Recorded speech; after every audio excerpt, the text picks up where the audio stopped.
ঈদকে সামনে রেখে স্বজনদের কাছে বিপুল পরিমাণে অর্থ পাঠাচ্ছেন প্রবাসীরা। এতে বাড়ছে প্রবাসী আয়ের প্রবাহ। এ ধারা অব্যাহত থাকলে চলতি মাসে রেকর্ড পরিমাণ রেমিটেন্স দেশে আসতে পারে। এর ফলে প্রবাসী আয়ের নতুন ইতিহাস সৃষ্টি করতে যাচ্ছে বাংলাদেশ। আরও জানাচ্ছেন শেখ ফরিদ।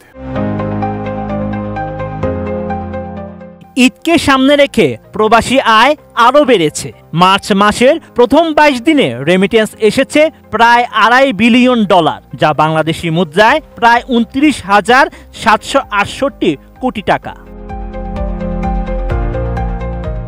এই হিসাব অনুযায়ী প্রতিদিন রেমিটেন্স এসেছে প্রায় $11 কোটি।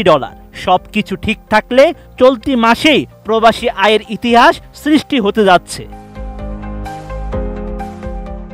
এবারের মার্চে রেমিটেন্স $3 বিলিয়ন ঘর অতিক্রম করতে পারে, যা দেশে রেমিটেন্সের নতুন রেকর্ড হবে। এর আগে দেশের ইতিহাসে সর্বোচ্চ রেমিটেন্স এসেছিল গত ডিসেম্বরে, আর দ্বিতীয় সর্বোচ্চ প্রবাসী আয় এসেছে ফেব্রুয়ারিতে, এমন তথ্য জানিয়েছে বাংলাদেশ ব্যাংক।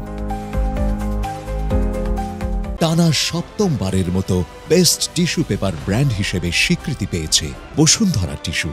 কেন্দ্রীয় ব্যাংকের এক ঊর্ধ্বতন কর্মকর্তা জানায়, গত 5 আগস্টের পর থেকেই দেশের রাজনৈতিক পট পরিবর্তনে বেড়ে যায় প্রবাসী আয়ের গতি। একই সঙ্গে কমেছে হুন্ডি ব্যবসা ও অর্থ পাচার। তাছাড়া খোলা বাজারের মতোই ব্যাংকে রেমিটেন্সে ডলারের দাম পাওয়া যাচ্ছে।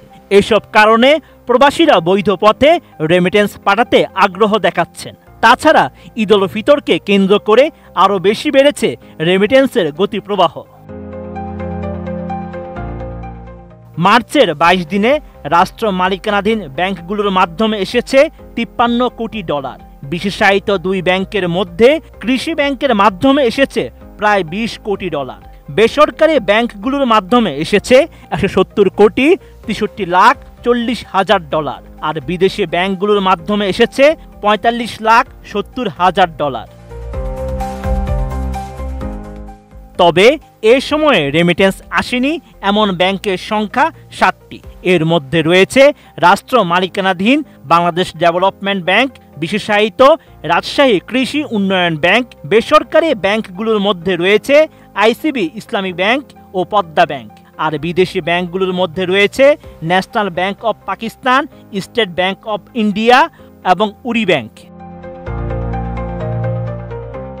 চলতি 2024-25 অর্থ বছরের 8 মাসে রেমিটেন্স এসেছে $1,849 কোটি, যা গত অর্থ বছরের প্রথম 8 মাসের চেয়ে $355 কোটি বেশি।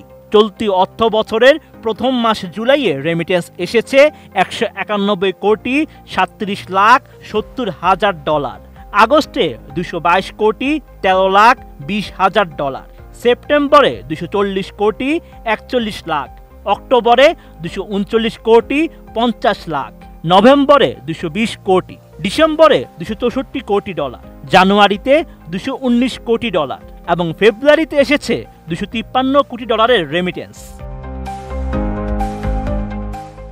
Sheikh Farid, ATN news.